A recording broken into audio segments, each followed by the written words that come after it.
Today's episode is brought to you by Bit.com. You'll be hearing more about them later on in today's interview, which begins right now.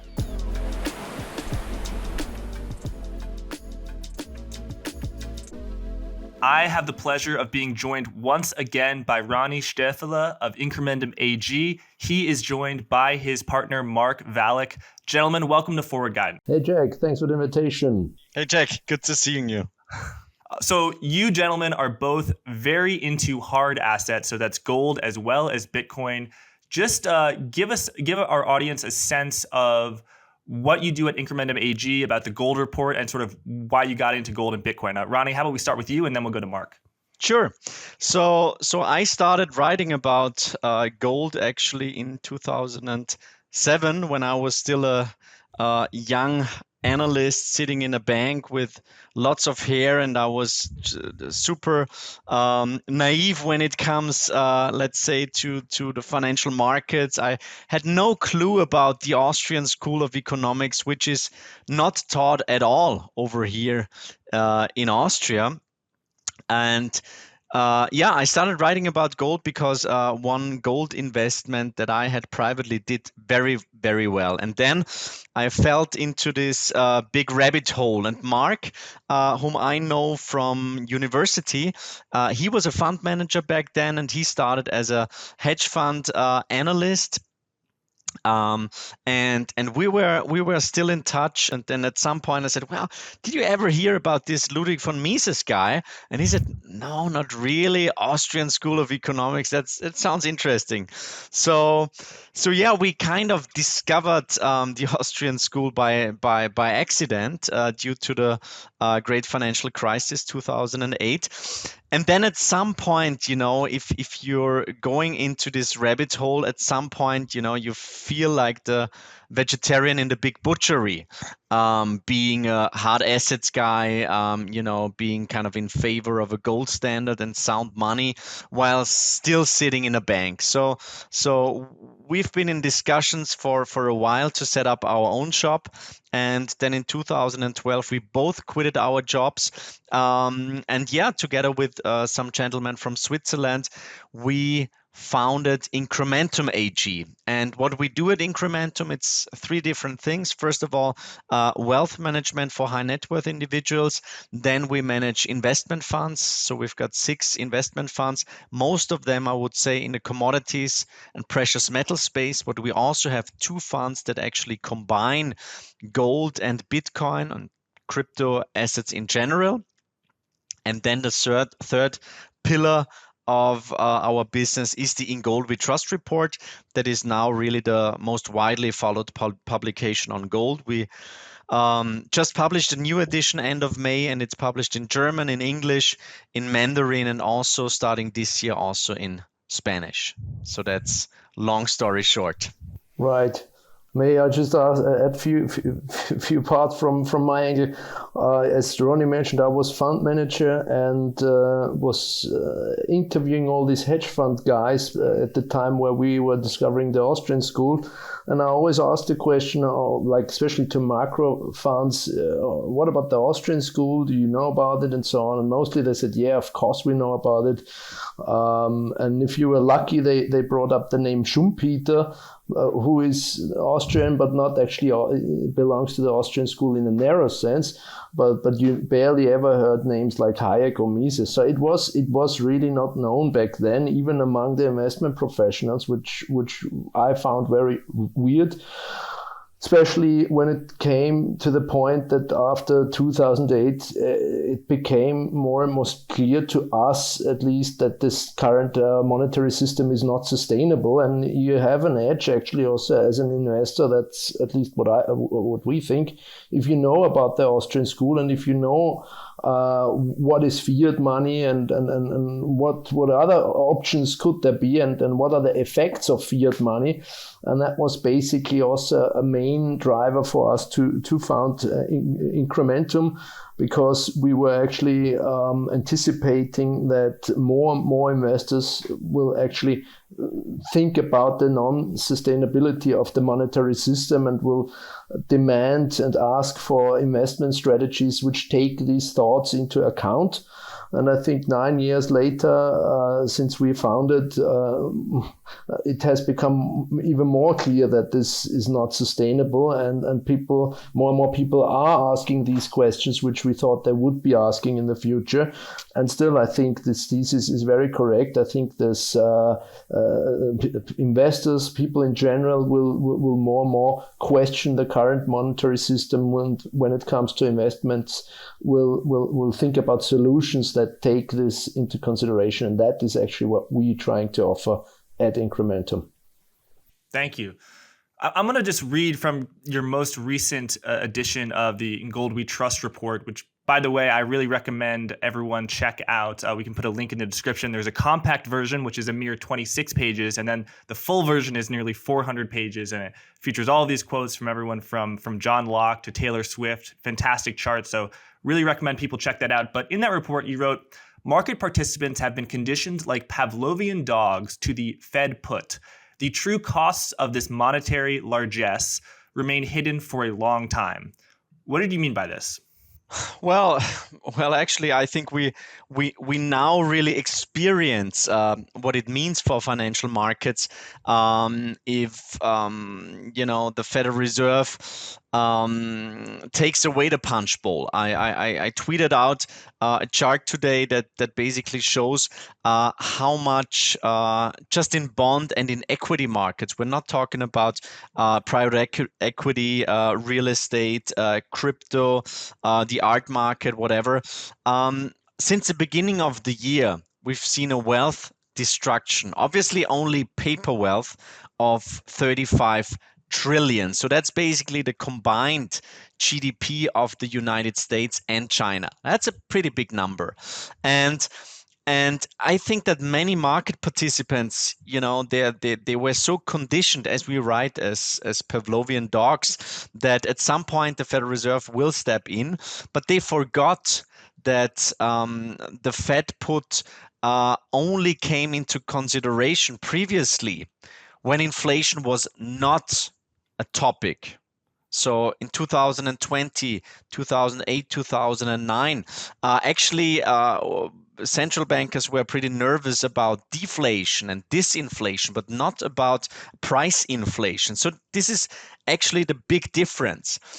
However, I think at some point, and I mentioned this number, which is really staggering, 35 trillion US dollars, at some point, the market participants will put so much pressure on the Federal Reserve and central banks in general that they will have to reverse. And we don't think we are there yet, but I think we're currently in the process. And I think that the gold market and risk assets in general, they're already kind of anticipating this U-turn by central banks, which is, in the United States, at least some rate hikes have happened, while in the Eurozone, so far nothing has happened. So it's kind of ironic that they will have to make a U-turn before they even got started. And this is exactly the scenario that we described in our book, in our second book. The first was called Austrian School for Investors. The second was called The Zero Rate Trap, which was published in 2019, where we basically laid out the case and said, well, the higher the debt levels are, the higher the sensitivity to rising interest rates. And as we're seeing an all-time high, obviously in global debt, the sensitivity to rising rates is higher than ever. And I think we are now already, we are already in a recession in the United States. We are already in a recession in the European Union. And therefore, I think we will have to expect at some point very, very aggressive measures by central banks. And, I think it's not a coincidence that our reports are called In Gold We Trust. And we wrote one report about the very, very important topic of trust and how it affects our lives as, family fathers, as businessmen, as members of society. Trust is really crucial. And I think that trust in central banks has deteriorated significantly. And I think the credibility that for some reason central banks still have, I think within the course of this upcoming U-turn, it will suffer tremendously. I got tons of questions. You rightly point out that for the past 40 years, the trend has been that in each cycle, the Federal Reserve cuts and pivots at a lower level of interest. And the last level was 2.75% or somewhere around there in the Powell pivot of December 2018. So do you think that the Federal Reserve will fail to get to even that level of 2.75, given that they indicated they want to go higher and the terminal rate is somewhere like 3.75%? And might I also add, what do you think would be an appropriate rate of interest to contain inflation? I don't think you think it's 1.75%. Clearly, it's not zero. Is it 4% sufficient, or would the Federal Reserve have to go to 6%? I think that, over the last couple of weeks, we already saw quite a move, and we're seeing that the expectations for next year actually got lowered significantly. So I think the market, and even especially Jay Powell, I think he realizes that the recession clouds are getting darker and darker.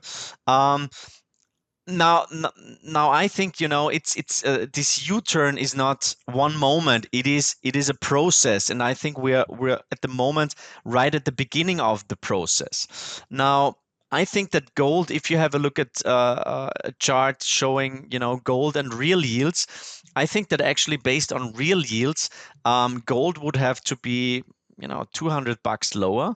So my interpretation would be that actually gold is kind of calling bullshit on the rate hikes, and as we write in the report, everybody kind of wants to believe that central bankers are now really turning hawkish, but they're only hawks in dove's cloth. So what's the right rate? I don't know. I just see that this massive interplay between asset price deflation and consumer price inflation, I think this is really crucial to understand at the moment. But at the moment, based on our incrementum inflation signal, we clearly see that probably for this inflation wave, we've seen the highs.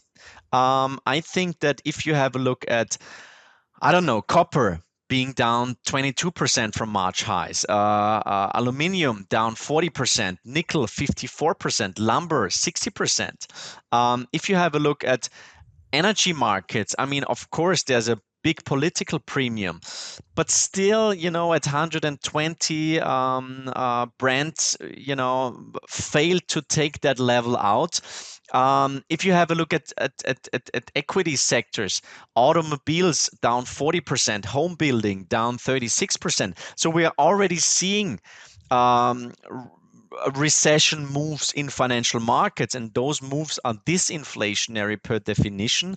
Therefore, I think that inflation numbers will come down over the next couple of weeks, and this will also give central bankers lots of leeway, and they can say, well, we did a great job. We orchestrated a soft landing, and everything's going to be fine, and we don't have to hike that aggressively.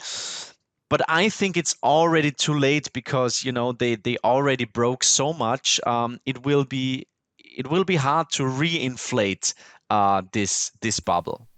Just adding a few thoughts. When it comes to what is the correct interest rate, obviously we are leaning to free market economics, and it's very much contrary to our philosophy to think that anybody can know what the right price is. Just this has to be said, I think. But if one starts this guessing game, or if one perhaps looks at history, what happened in previous cycles, obviously the big example was in 1980, the pivot of Paul Volcker. What happened there, and I think it's probably not so important what the nominal rate is, but I think it's more important what the real rate is, right? So if you say 6 or 8% or 4 or 6, whatever, the question is what is the interest, the inflation rate at that point? And currently we have so many moving parts. Obviously, we have this geopolitical problems in Russia, which have severe consequences on energy markets and commodity markets in general, which again have consequences on price inflation, which then again have consequences on the real rate, right? So this is one big question mark. How will this resolve, or how will this go on? If there at some point could be some kind of relaxation on that front, that obviously would help in terms of real rates. If commodity prices come down, you could have some kind of softer commodity prices, and then you have the basis effect. So that would actually be similar to a real rate increase if everything else stays the same. Commodity prices fall, and you have the base effect, and then price inflation comes down from 9 percentage points to 6 or even 5 or 4. Then actually you actually have kind of a real rate hike, even though the Fed may do nothing more, right? So a lot of moving parts on that front. But I think one thought is also important still at this very stage. We are coming from decades of disinflation, this great moderation. We wrote that we think that this is ending, or has ended actually. And when this ends, and when this inflationary environment holds on, keeps on for longer than perhaps we are now currently, or the mainstream is now anticipating, I think the problem really could become very bad when this inflation expectations get anchored on a higher level. So in this precedence, I actually agree with the framework of central bankers. They really have to make sure that this inflation expectations don't go up too high, because the higher the inflation expectations are for the longer run, the more difficult the task of actually bringing down the inflation gets. So I think this point in time is crucial when it comes to trying to save the fiat money system at the end of the day. And I think the Fed is absolutely right that they are very hawkish, although one can debate on very hawkish or not, but at least relatively hawkish compared to all other big currencies. The question is if they're going to be able to follow through, and if they are not provoking asset price deflation that is too bad. And this is extremely exciting, this kind of setup, and we lean towards the opinion that we probably are going to experience further turmoils on the asset markets, which then again will probably give the Fed a very tough time to actually follow through what they have basically communicating. I'm curious, do you think, the disinflationary scenario, if the CPI goes from 8.5% back down to 5%, but stays at 5%, that's very different than 8.5% going down to 2%. So if we're in that world where long-term inflation is sort of at 5%, and medium-term, long-term inflation expectations, as you say, Mark, are also unanchored, isn't that such a disaster scenario that you think the Federal Reserve would continue to tighten monetary policy? I'm a little surprised, Ronnie, to hear you say that you think the Federal Reserve will relatively pivot so soon, given I think in the Fed's monetary policy report, it just said that the committee's commitment to restoring price stability is quote, unconditional. So tell us, why are you skeptical that the Federal Reserve will follow through, both on rate hikes as well as QT? Well, they have already pivoted. I think Dave Rosenberg wrote about that recently, at points where inflation rates were significantly above 2%. So I think for them it's not the absolute level, it's direction. And from my point of view, I think what's important to say is that I think that this great moderation, as Mark said, this is basically over. So our take is basically that inflation and following inflation and structuring your portfolio based on the topic of inflation will become much more important going forward. Because let's face it, we've had basically 40 years of constantly falling inflation rates. No investment professionals at the moment that are active as wealth managers, as fund managers, whatever, really know how to navigate in an inflationary environment. So I think this is really a new environment that we're in, and we should not forget, Jack, that actually this is exactly what central bankers kept telling us, and what actually politicians wanted to achieve to reduce their debt burden. And if we study history, if we study, for example, the period after the Second World War, where we saw enormous levels of debt. Financial repression, deeply negative real rates in combination with high growth rates were basically the solution to the debt problem.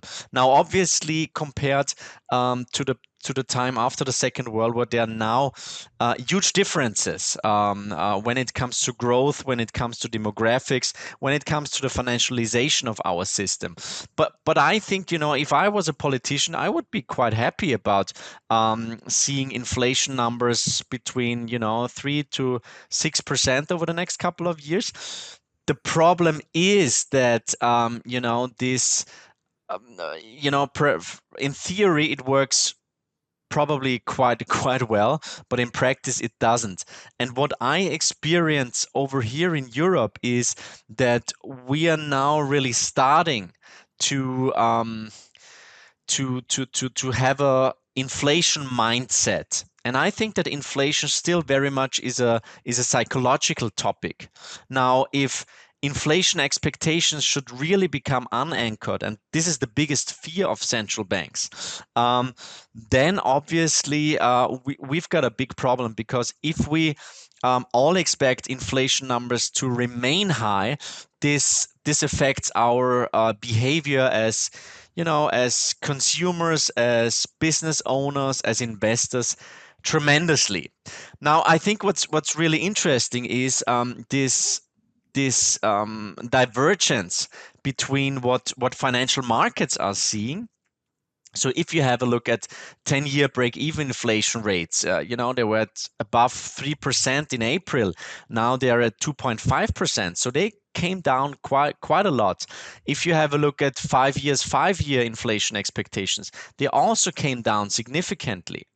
But on the other hand, if you have a look at University of Michigan inflation expectations, so basically what consumers are expecting, they're at 5.4%, which is the highest since 1981, and they're still rising. So I think this current divergence is really interesting to follow. And going forward, probably the last shoe to drop that we would have to see for falling inflation rates would be oil prices and energy prices. So far, we're still trading at 112 for Brent, but as I've said, we couldn't take out the 120. I think this is really crucial to follow, because elections are being won and being lost at the gas station, and probably also in the supermarket. And we all know that there's midterm elections coming up. So inflation definitely is a very, very political issue at the moment. But on the other hand, I don't think that Joe Biden and the Democrats really want to see the S&P down even more. And baby boomers, they're now retiring, having a look at their investments being down 30% plus 8% inflation on top. That's a pretty nasty wealth destruction over just a couple of months. So long story short, I think, Jack, it's for us as asset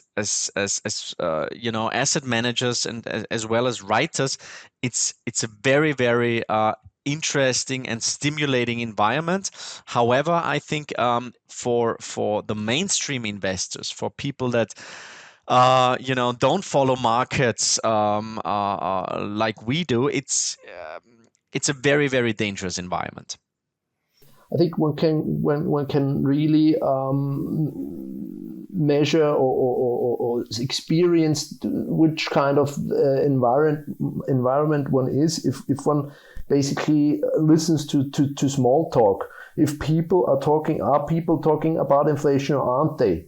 Right, and then I think people will be still talking about inflation if the official inflation rate goes back to 5 percentage points or even 4. Perhaps financial market participants will already be cheering and saying, "Hooray! This inflation is going away and everything is going to be normal in a few quarters." But I think psychologically nothing will have changed yet if prices only continue to rise at 4% after they have risen 9 percentage points perhaps last year. I think the inflation topic still will be a topic in the general public, and the inflationary period really only will end once people stop talking about price inflation. This is, I think, really a rule from real life, not so much from financial markets. I've got an interesting question, which is, let me step into my time machine portal, and I'm going to go back to January 2020 when gold was about $1,500, $1,600, and Bitcoin, I believe, was about $7,000 or $8,000. And I told both of you what happened. There was a huge pandemic, and as a result, governments and central banks printed a lot of money. There was commercial credit bank creation that was forgiven by the government, and a ton of money printing. Where would you, if I told you that, where would you have said gold and Bitcoin would have been at this stage? How about Ronnie, you say gold, and Mark, you say Bitcoin? Obviously, Jack, I would have called it exactly. I mean, it's very easy. Difficult question. I mean, what I can say is basically at that time around, we started our fund strategy, which combines Bitcoin and gold. And so that was, I remember very lively still, and it was in February when we started. What we did, I think, see correctly back then, since we had very memories of the financial crisis still, we knew that this is a real threat in terms of a deflationary event which is now hitting the global economy. And we also think that a deflationary threat is actually can be crucial and fatal to this debt-based monetary system. So debt deflation is actually a real threat to this system, and with this knowledge, we basically could anticipate that they will throw everything at it to keep this system from imploding, and that gave us the confidence actually to start the fund and build up the exposure. And I remember when Bitcoin futures were at 4,000, I was buying. I mean, obviously, it's if you buy into this falling knife, it's a weird feeling, but still, we incrementally started the exposure because that was just happened to be the time when the fund started in February, March 2020. And we didn't have any fear. I mean, yeah, we were excited and everything, but we almost were certain that this will reverse, since they were printing trillions and the amount had even doubled and tripled relative to the last financial crisis, and we thought there will be no limits. They will print so much until they turn these markets around. So I definitely couldn't have told you the price where Bitcoin is going to be, but we were both so certain that as well Bitcoin and gold would be much higher. Bitcoin turned out to be much higher. In the meantime, it fell a little bit, but it's still much higher than back then. Similar story to gold, actually. So can give Ronnie the word regarding gold, but would you have known, Ronnie, where gold price would have been? Well, I think it's in Back to the Future, second part. Do you remember it, where Biff gets this sports almanac, and he basically knows all the sporting results of the future, and then bets on it, and becomes a rich man. Well, actually, we don't have such we don't have a DeLorean, a time machine, unfortunately. But I think what we know and understand quite well is financial markets history. And therefore, for us, I think it was not a big surprise that central banks would step in very, very aggressively. And this time around, it wasn't just central bank policy, it was also massive fiscal stimulus. I think that was the big change compared to 2008, 2009. And I think it wasn't, in 2008, 2009, I think, the system or markets were not really well prepared to such a crisis, and there were too few firefighters, and they came too late, and there were so many measures being taken by central banks, but it took ages. Now I think we haven't seen a lack of firefighters in 2020. Actually, they did probably way too much, and then they were lazy taking back their measures. And we wrote a special report on inflation in fall 2020. It was called "The Boy Who Cried Wolf," where we expected price inflation to surge. However, when it comes to the price of gold, I would be a liar if I would tell you, Jack, well, I at the beginning of 2020, when gold was trading at I think 1500, 1550, we started into the year, and you would tell me what's going to happen. I would be a liar if I would have told you, well, I think 1800, that's going to be the price level. But still, I think, people kind of, it's all about managing expectations, and I think that gold actually kind of did not a tremendous job, but it did okay, especially in these very, very volatile weeks of 2020 in spring. I think gold stabilized your portfolio. Gold did really well. In an environment of negative real rates. I think gold anticipated a rising inflation very early on. And it also did a good job in 2022. I mean, we have to say that we almost did hit new all-time highs in US dollar terms in spring. We did hit several new all-time highs in euro terms, and have a look at the price of gold in Japanese yen terms. And we always say that our friends in Japan, they're a couple of steps further. And what's going on there, and we've got a big trade set up based on this monetary madness going on. I think it's no coincidence that the Japanese yen is so weak, and that gold actually in Japanese yen terms is up almost 20%. So I think gold did okay, but still, to be honest, I would have expected a little bit more. And would you say if there might be a reason as to why it didn't perform as well as you would have thought, and again, of course, this is all hypothetical, would it have been that the economic recovery was very robust, so we were in more of a reflationary environment than a stagflationary environment, or am I sort of reaching? Well, I think that's definitely a topic. I think we should not forget that last year the S&P was hitting, I think, 68 new all-time highs. I think that Bitcoin kind of stole the show from gold last year. I think it's a bit exaggerated that it's stealing too much investment flows from gold. I think it's mostly media kind of appearance, stuff like that. And then we shouldn't forget that, the 2019 and 2020 performance was really good. Gold was up 19% in 2019.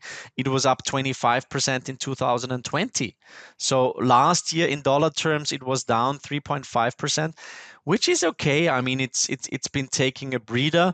And I think people tend to forget that we are in a brutal bull market for the US dollar that works like kind of a wrecking ball for markets all over, for risk assets, for emerging markets, obviously. So at some point, obviously this will change. Probably this will go hand in hand with the point when Jay Powell has to pivot.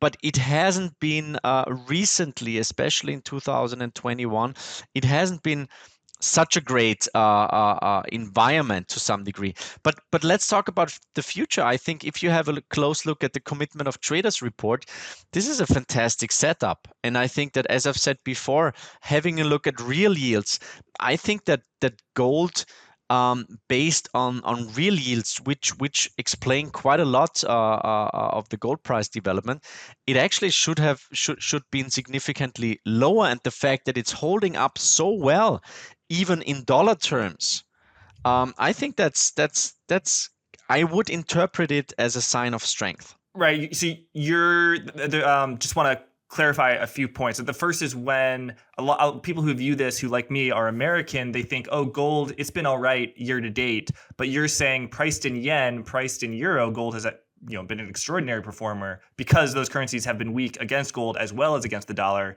Gold relative to the dollar has been roughly flat this year, which doesn't sound great, but people should keep in mind that the S&P 500 is down 20%. Long duration treasury bonds are down 30%, maybe a little bit more. And then, of course, the 60-40 portfolio, where 60% stocks is supposed to be helped by 40% bonds, those have gone down together. So it's been one of the worst years for the 60-40 portfolios. Ronnie, I want to bring you into this conversation. In what environment do you think Bitcoin performs especially well? Is it one of sort of suppressed real yields, or is it and is it different than things that are good for gold? Yeah, I think what one can observe when it comes to Bitcoin, it has become, obviously, in terms of market caps, more and more bigger. I mean, over the years, not this year, but so it has become a little bit of a macro play, maybe a stretch, but it is partly, at least in the universe of institutional players, and once it enters this sphere, I think it gets more exposure to other macro factors, right? So when you think about Bitcoin, when it was in the early stage, when it had, I don't know, the first two bull markets, the market cap, I think, was perhaps first one 50 million or so. Second bull market was perhaps 300 million or so, and half a trillion. I think we only reached a trillion in 2017, barely, not even, not sure, and we are back below a trillion now. So it has become significantly larger every time, and that's why it's more. I think real rates are more and more relevant to Bitcoin over the years. One could make the argument at the end of the last bull market, 2017, when we remember back, we were in this hiking process, that this also was part of the reason why the bull market ended. Although if one looks at the bull market and is really honest, it became very enthusiastic and publish, I would say. So it went ahead of itself, I think. But still, the rising interest rates probably could have brought it to an end. And I'm pretty sure that this time around that was definitely a case, because I think the high was in November 21, and that was actually pretty much the time where the Fed started, at least verbally, their normalization process when they retired the word temporary. I think that was exactly in November 21 when they were not longer talking about temporary inflation rates, which was the first signal to the market that they perhaps will raise interest rates. So that coincides pretty well with the high point. So yeah, I think real rates do play a role. But what I also think is in both cases, actually, although we have seen pretty negative correlation lately between gold and Bitcoin, but in the longer term, I still think that inflation expectations are very important for both assets, and longer term inflation expectations haven't gone up very much, or they've been coming down again. So that's I think definitely part of the reason when it comes to gold, also why this lackluster performance has taken place. And if these inflation expectations would rise again, I think Bitcoin has a good chance to profit also from that. That's only one factor. That's surely not the determining factor. But generally, obviously speaking, I think an inflationary environment and negative real rates are tailwind for Bitcoin. Today's episode is brought to you by Bit.com, a leading cryptocurrency trading platform. From spot to futures to options trading and more, Bit.com has it all. So whether you're a seasoned investor or you're new to the game, you need to be on Bit.com. Bit.com has launched a zero taker fee option campaign until May 10th. To enroll, email VIP@bit.com. That's bit spelled B-I-T. So email VIP@bit.com and tell them I sent you. And Mark, might I ask, I know you've done a lot of in-depth technical work on Bitcoin, on the cycles, on liquidity. What is your outlook over the next 3 to 6 months? And when do you think a new bull market could be here? Or is it too early to say that? Based on the very, very rudimentary analysis I've done, I know that, the last bear market lasted about a year. So, how long are we halfway into a bear market? How are you sort of thinking about, the next 6 months? I mean, I think even though now lately he has not been given so much credit, Plan B's model, I think still has value. Maybe he personally became a little bit too bullish and at the end of the bull market last time around. But if you just look at what the model said, and when it comes to the cycle, I think the timing was actually quite well again. And the high point, perhaps the model suggested the high point being a little bit higher, but just when it comes to the timing of the high, one could, I think, make the argument that this model still is very much in play right now. And if one takes that as some kind of a starting point, this bear market again is moving along the lines as the last bear markets. And I think according to the model, at least according to the last two halving cycles, we would be seeing basically, if we see some kind of a repeat again, a low point in November. So that's one rough indication which one could, I think, have in mind. Obviously, probably will not be November exactly, but just roughly in fall. I think that could make sense.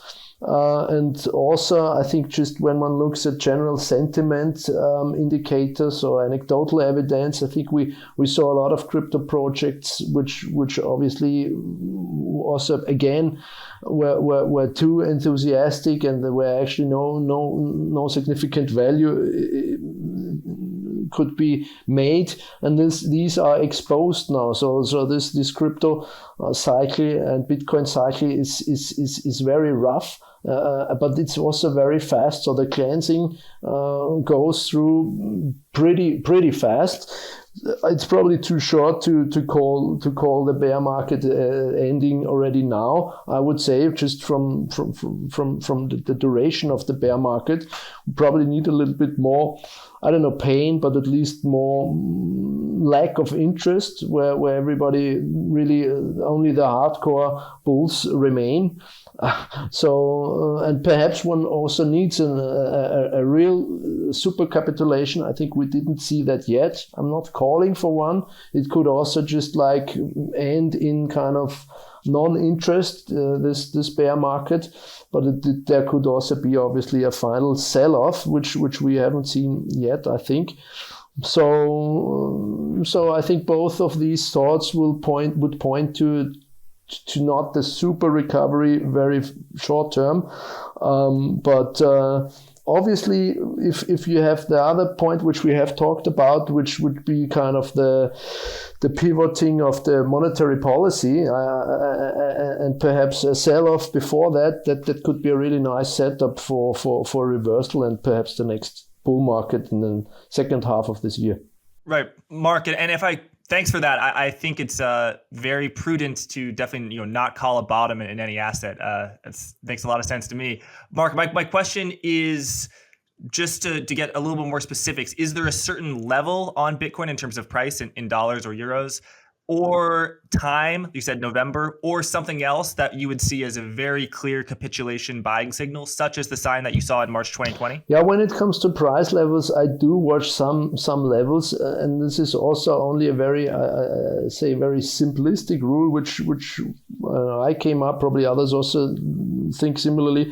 But I think one way to basically manage this exponential performance going up and down is not thinking so much in percentage terms, but like in how often the price has doubled, and when it goes down, how often it halved. So not to be confused with the Bitcoin halving, just the halving of the price, right? Yes. And when we saw 69,000 roughly at the high, we've been coming down we halved once, then we would be somewhere in the mid-30s after one price halving, and the second halving would be between $15,000 and $20,000. Yeah, and then the question is, if we look at the previous bear markets, we had two, 3, and maximum 4 halvings almost. So the first one I think was 4 halving, and then it became less and less. And I think if we have 2 price halvings, I think that's quite a severe bear market at this point at this stage. So that translates to price levels very roughly. Obviously, this is only very roughly, but just to have some kind of framework. This would be prices between 15K and 20K. So not so much lower actually. I would doubt that it goes to a third halving. So I would doubt that we see prices sub 10K. I don't think so. Everything is possible, obviously. But as I said, I think that's also the level, when people really have some kind of capitulated. If you have, like, if you're coming from 40,000 and now say the price is 17,000, 15,000, you barely don't even care if it goes down below 10,000 or not, but that would be significant. It would be another halving, right? If you have 18,000 and go down to 9,000, that's another minus 50%. And people, I think, don't think like that when they're really so deep in the red and they have kind of capitulated. So I'd say 15,000 I'd definitely buy. Between 20 and 50 I'd buy. If I may add, Jack, I think it's crucial to say, and that actually that's our approach. We actually enjoy the volatility of Bitcoin, as we are basically harvesting the volatility of Bitcoin via our option strategy, and we are rebalancing within our funds. So it is not a stubborn long only strategy where we say, well, Bitcoin will go to the moon and that's it. I think we've got a slightly different approach to many people in this industry. I think when it comes to Bitcoin itself and also to gold. We discovered Bitcoin in 2012 or 2013 through our knowledge about gold and contacts in the libertarian scene. And for us, it took a while to really understand it, but then I think we realized that it is actually, there's many similarities between gold and Bitcoin, and the most important one obviously is the stock to flow ratio. So you can trust, based on geology, that the supply of gold will not double over the next couple of weeks, month, whatever. So gold is limited by geological restrictions. It is just much harder and more expensive to mine gold. And on the other hand, you've got a very similar thing when it comes to Bitcoin. And we know that at the moment, the stock to flow ratio, or let's say the inflation rate of Bitcoin and of gold, is basically at the same level, 1.6%. And with the next halving, Bitcoin will be a harder currency than gold. Now we think that, if we had if we had sound money, actually there wouldn't be any case for holding gold or for holding Bitcoin. Probably this Satoshi Nakamoto, whoever it was, if we had sound money, then probably nobody would know who Satoshi is, and there wouldn't be any Bitcoin. But I think from it is crystal clear that as some sort of a hedge, as a monetary insurance policy, I think both totally make sense. I think that when it comes to price, or let's say when it comes to the future of Bitcoin, usually there's three things that really are essential. It's volatility, it's price, and the correlation to other assets. In the case of Bitcoin, I think we should not forget the fourth parameter, which is the adoption rate. And I think the adoption rate is still very, very solid. I see that the whole Bitcoin ecosystem is growing. I see that Bitcoin is attracting so much capital, but so much human resources. I think this is really important, that it actually behaves like a, how do you say, like a magnet for young, ambitious talent going into this sector. And I have to say, if we attend conferences, the smartest and also, the most ambitious, hardworking, also the craziest guys, obviously we meet at Bitcoin conferences. So therefore, I think, we regard it as rather binary. So in 10 years from now, Bitcoin can either be worth 0 or it will be worth 1 million or even more. But I think if this adoption progresses like it does at the moment, I think the scenario that Bitcoin will be at 0 in 10 years is becoming much more less likely. So therefore, I think that makes us pretty confident going forward. And when it comes to the sentiment, in newspapers, and also people that actually hate Bitcoin, because for some reason everybody has to have an opinion on gold and also on Bitcoin. It's a bit different to convertible bonds or I don't know 10-year treasuries. Nobody cares about them, but when it comes to gold and Bitcoin, everybody has to say something, and it's either very, very positive. So those are the gold bugs, or the Bitcoin maximalists, hodlers, whatever, or there's the haters camp. Yeah, there's nothing in between for some reason. But I think over the last couple of weeks, we saw that the sentiment in the space is already very, very negative. So therefore, I would say that we're closer to the bottom. Right. So yeah, Bitcoin and gold are fundamentally similar in that they're forms of hard money, but they can trade very, very differently, as we've seen over the past 2 years. They diverged in August of 2020 when Bitcoin, continued on its bull run when gold sort of faltered.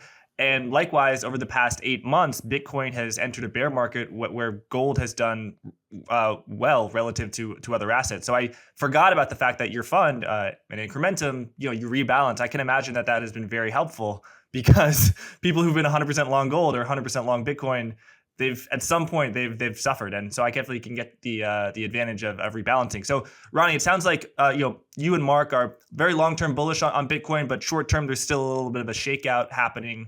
What about gold? I get the sense, Ronnie, that on gold you're bullish, not long-term bullish. You're bullish now. You're sort of ringing the bell for gold right now. Am I right about that? And sort of like, what's your outlook over the next 6 months? And please feel free to draw in whether it's the central banks, it's money printing, or it's the Russia's invasion of Ukraine. Well, I think I'm short term. I think that it's a healthy risk reward ratio, and long term I really don't like the term gold bug. I think it's just an appreciation of monetary history, that we have an understanding of monetary history, and I just don't see that our monetary history, our monetary system will go down in deflation. It has always been inflation, and us being from Austria, where we had the hyperinflation, and then Germany followed with their Weimar hyperinflation. I think this is still in our, as I've once said, in our monetary DNA. So let's face it, if the case for gold and for Bitcoin basically stops, that would mean that we've got sound money, that we've got healthy interest rates, that the debt situation isn't a problem at all, that we've got a free capitalist system. Well, actually, that's totally fine. We're not married to gold or to Bitcoin, just to our wives, and so I think at some point probably we will say, well, let's lower our gold allocation, but I think we are not at this stage yet. And we had a great interview with Fofoa, which is kind of a mysterious, legendary blogger who has really. It's a very interesting blog, and he calls gold a singularity hedge, and he says, well, actually, you only need one revaluation of gold in your lifetime, and actually, Jack, I'm not sure, to be honest, if the euro will be around in 5 or 10 years. I'm slightly more sure about the US dollar, but actually, for both currencies, I just don't see that the purchasing power measured in various goods will increase significantly. Now, I believe that gold is doing its job pretty well to protect your purchasing power. We've got this famous gold beer ratio where we show the purchasing power of 1 ounce of gold at the Munich Oktoberfest, where you see inflation rates being significantly higher than official inflation rates. And actually, we haven't had a Oktoberfest in Munich for 2 years, and actually the price of one Mars, which is one liter beer at the Oktoberfest, I think it's up 19%. So 1 liter is roughly 14 euros. So actually, in gold, it has. The purchasing power is pretty stable, and I think this is really the job of gold: protecting your purchasing power, protecting your hard-earned money, and this is, from my point of view, that this is really crucial to understand. Then obviously you can also trade around gold. You can invest in mining stocks and so on. This is what I would call more of a performance gold compared to insurance or safety gold. But I think going forward with the whole de-dollarization going on, with the huge turmoil that we're seeing now in terms of geopolitics, I think that the world will, going forward, it will need internationally recognized anchor of trust. And I think, gold is neutral.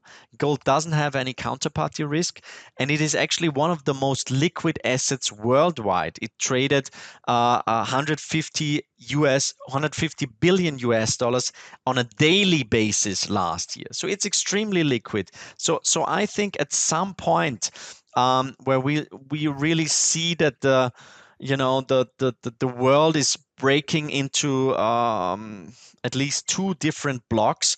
I think that the role of gold as in this monetary multipolarity will increase significantly, and I think what's really gonna be moving the needle will be investors' demand. Check. So I think that now we're close to the end of the second quarter. I talked to many private bankers, and the first quarter was a disaster. So their balanced portfolios were down like between 8 to 12%. Second quarter, even worse.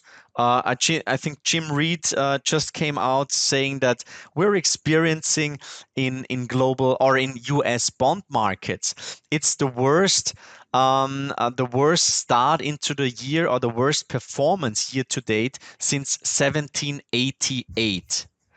So then you get, second quarter being down significantly. Now, what are asset managers gonna do after 25-30% negative performance plus inflation? I think that many will rediscover gold, and it used to be like, well, we recommend our clients holding 1 to 2% gold in their portfolios, which is absolutely nonsense. It doesn't really move the needle, and you don't have to have 50% gold. But I think that 10-15% will become, and this is also a process, this will kind of become standard. So gold is moving, or is becoming from a, let's say, more of a satellite investment. It's going into the core, like it was in the 1970s. So I think, therefore, that makes me pretty confident. Timing wise, as I've mentioned, the commitment of traders report is really exciting. So that's a very, very strong foundation. And let's face it, we're not so far away from all-time highs also in US dollar terms. So as soon as the dollar should start to weaken, which is going to happen at some point, then I think, if we tackle new all-time highs, then basically the sky is the limit. And what's very important, on an inflation-adjusted basis, if you compare it to 1980, gold is still really, really inexpensive. So it's not it's not an expensive price level that we're talking about at the moment. And Ronnie, when you say you look at the commitment of traders data and you like what you see, is that because a lot of people are buying it, or people aren't buying it, so it's a counter trend signal? Well, it's basically, you're seeing that small speculators, which is, I don't know, it's basically the retail investors primarily. They have thrown in the towel. On the other hand, commercials have significantly reduced their short positions and increased their long positions. So from my point of view, the commitment of traders report is, it is not really, it's not a timing indicator, but it tells you where we are roughly in this cycle. So it basically tells you, well, the dinner is already prepared, but nobody said, well, come to the table, dinner is served. So at some point, we will get there. And as we've said previously, I think this will go hand in hand with this Fed pivot that will happen at some point.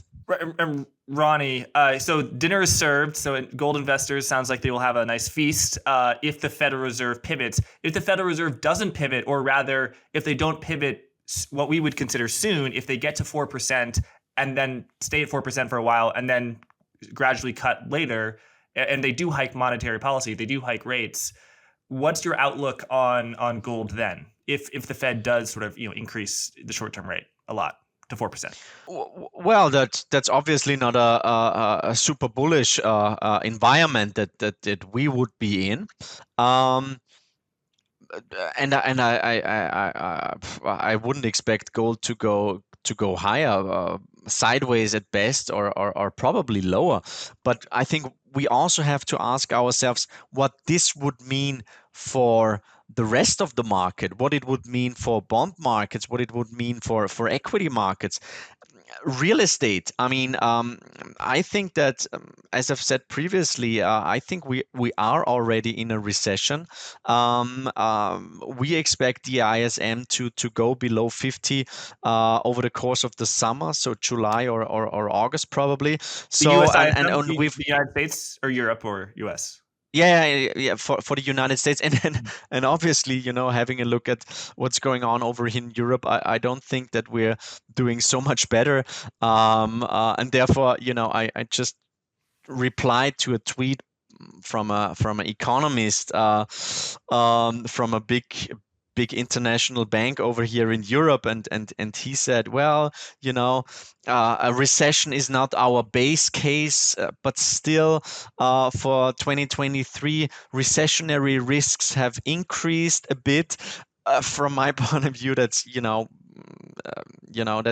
that's like saying that Austria, I don't know, will win the World Cup in soccer. It's just, it's not gonna happen. We are in a recession. Jack, I think it's important to say that before 2020, I think we saw the longest expansion for the US economy in the history of the United States. And then we saw this very, very brief COVID recession that was basically papered over by enormous amounts of fiscal stimulus and monetary stimulus. So we weren't really able to see the to liquidation that normally happens over the course of a recession. We haven't seen any major bankruptcies over the last couple of quarters. So we've been in this la land for quite a while. But I think at some point a recession is going to hit the market. I think there's lots of malinvestments that will have to be liquidated, and we know that central banks won't say, well, let's let the recession cleanse everything out and start some sort of an Austrian laissez-faire approach. But I think, from our point, and this is really crucial for us, a recession isn't something that we would fear. It is something that obviously changes and improves the capital structure. It means losses for many people. It means higher unemployment, absolutely. But I think it's important for an economic cycle. And central banks try to destroy the cycle by keeping us on a constant level, but that's just not healthy. Like for every human being, if the temperature is kept at, I don't know, 22-23% all the time, you will struggle once it's colder or once it's hotter, and you will have to put in enormous amounts of energy to keep it at a stable temperature. So, yeah, therefore, long story short, if we continue raising rates, then obviously it's not a super bullish environment for gold, but I think it's even worse for other asset classes. And we haven't seen any major disruptions in real estate yet. And we haven't seen anything in private equity yet. And I think this is really what's gonna what we can look forward to over the next couple of months. That's gonna be interesting. What's gonna happen in more illiquid spaces of the market? Yeah, if we get to 4%, I would be very surprised if S&P 500 did better than gold. It could happen. Anything can happen. I want to ask you, at what point do you think the Federal Reserve will pivot? Because right now I'm just looking at the forward interest rate futures curve, and by October of 2022, so in only a few months, the Fed funds rate is projected by the market to be about 3.1%. Do you think it gets there, and do you think like a pivot happens before that? Because that means a recession would have to happen pretty quickly. Well, I think what you could watch is the asset markets. I'd watch the VIX index. I'd watch the levels of general stock markets, and I would very closely watch credit spreads. So if as long as these indices or measures don't go out to rather extreme levels, I think the Fed will stick to their guns and they will raise, because they are serious. They know the predicament and they know they have to act now. And I think they are actually also regaining some credibility, at least on a relative basis. I mean, the Eurozone really is looking ridiculous versus the Fed, or versus the dollar. So in terms of financing also, if one thinks about the reserve status of the US when it comes to the Western world, obviously the US is the go-to currency and will stay the go-to currency since they've been able to hike, and I think that's also an advantage which they have in mind. But as I said, when it comes to these measures, VIX, general stock market levels, and credit spreads, when things get too dicey, I think they will hit the pause button at least. And if things get even more dicey, they will reverse. I wouldn't give any credibility to words like unconditional. I mean, we saw this movie, we heard it. They will be watching it like paint gets dry, or what did they say last time? And when the minute things were bad, they pivoted, and this will happen again. I'm sure about that. But for now, as long as the pain is bearable, they will continue to raise. Right. Mark, does that change? I'm sure that if inflation moderates, I'm sure you're right. But what if inflation stays stubbornly high at 6 or 7%? Does that increase? Does that mean that there has to be more pain than there was in 2018? Yeah, it probably means that. So the dilemma is even bigger when the inflation is higher. But when push comes to shove, they will have to save basically not only the financial markets, but this time what they're actually saving is the state. So you have to keep the state, the federal level in that sense, able to refinance the debt, So if they provoke a too big of a recession, I mean, one should keep in mind that the tax receipts correlate 1-to-1 to the nominal GDP.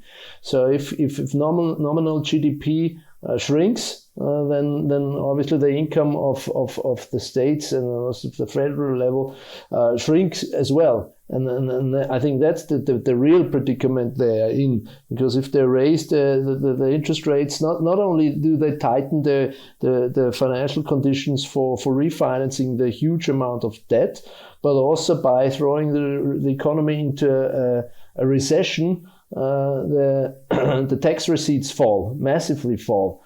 And I think hereby lies the real problem this time around. Not so much perhaps in the first point of view the financial markets, but the solvency of the federal level.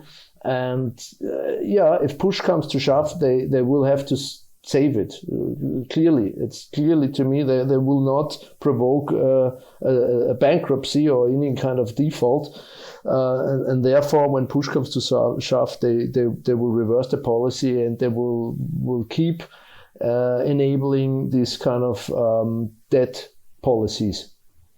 Just to add one number, I think Luke Roman tweeted that out.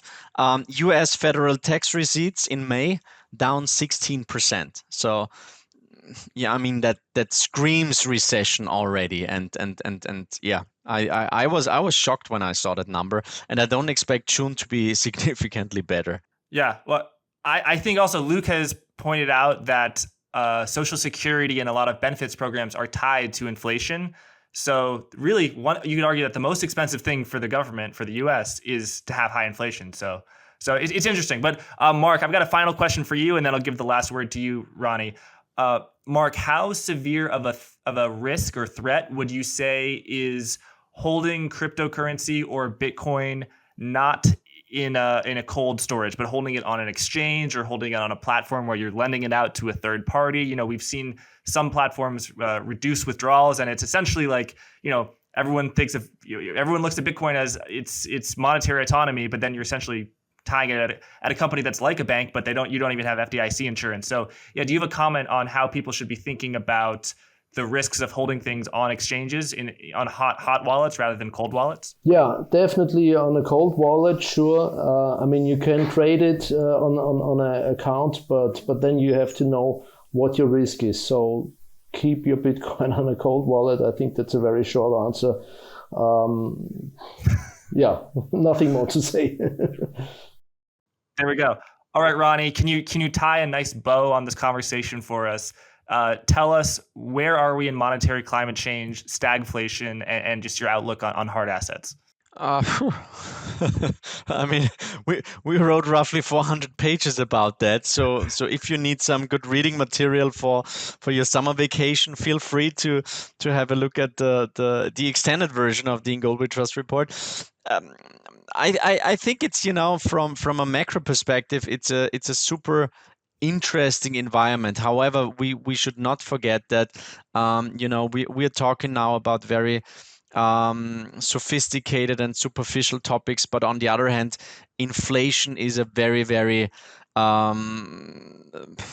yeah, how should I put it, a nasty tax, and especially for the poorest. So I think, you know, this environment that we are currently experiencing, this will obviously have a big impact on election results. It will have a big impact on politics. I think, you know, we are already quite divided and a very polarized society, and this is further increased by inflation now being at these levels.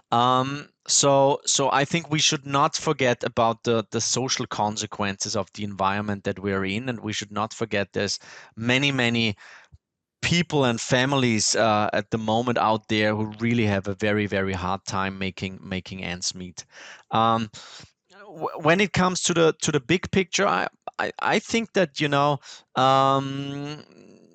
if we study the rescue packages of central banks, I mean, it's obvious that every round of quantitative easing became bigger and more aggressive, and quantitative tightening, well, actually, you know, it didn't really turn out that well. And I think over the course of the Federal Reserve, there were 4 or 5 episodes of where they tried to reduce the size of their balance sheets, and basically all of them ended in a recession. So I think it would be naive to think that they will not step in for another round. However, it is clear that the toolbox of central bankers is quite empty these days. You know, going to negative rates in the US, I really don't see it. Doing more QE, yeah, probably. Doing QQE like the Japanese do it, and buy equities, also like the Swiss National Bank is doing it. Yeah, why not? But I think that, and that's basically our friend Russell Napier did lots of work on that. I think we should expect much more financial repression. So money will be funneled into directions where it normally would never go to. I think we will see much more capital restrictions, more financial repression, more government interventions, and then, you know, at some point we'll end up in an environment where we say, well, you know, is this still a capitalist system? Probably not. So, I think I will reread Atlas Shrugged over the summer, and it had a big impact on me. I really enjoyed reading it a couple of years ago, and I think it's quite frightening reading it today, probably. But so this is kind of the way forward. And I think what's really crucial is you have to be very, very active as an investor in this environment. I think the times, what were the big trends over the last couple of years? It was obviously ESG. It was risk parity, and it was passive investments. Yeah, so everybody said, well, we don't need active managers anymore. And I think the environment that we are in today clearly shows that active management has a strong use case. And with our fund, with the inflation fund, we're up 70% year to date. I think our combinations of gold 17. 17, yeah. 17, yeah. Obviously our strategies that combine gold with Bitcoin and cryptocurrencies in general, they have suffered, but they're doing very well. And I mean, the most important thing for us is that our clients, our investors are super happy about our performance. So therefore, I think it's gonna be challenging. But I always make this. People hate me for making sports analogies, but I think it's like with skiing. Austrians, are that's basically the only sport that we're good at. And if the weather is fine, and if you've got fresh powder, and the slopes are empty, everybody is a good skier, even the Dutch. But if it's icy, if it's foggy, then you really can tell if that person is a good skier or not. And I think over the last couple of years, it was pretty easy to make a decent performance in markets, because basically everything was rising over the course of this everything bubble. But now, over the next couple of years, we'll really see who's a good asset manager and who's not. And so for us, that's the challenge that we're facing, the challenge that we're accepting, and we truly look forward to that challenge. Well, Ronnie, a true Austrian, as soon as you started talking about skiing, I thought I knew which metaphor you would go with, but you had another one. So you have multiple skiing analogies. I've got a lot more questions, but we'll have to leave it there. Ronnie, Mark, thank you so much for joining us.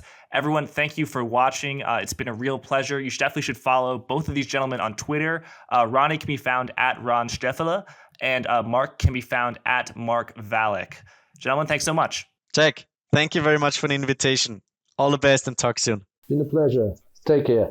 There is something that you need to be doing right now, and that is reading the Blockworks daily newsletter. For top market insights and the latest in crypto news, you have to subscribe to the Blockworks daily newsletter, and you can do so by clicking on the link in the description to this video, or by visiting blockworks.co/newsletter.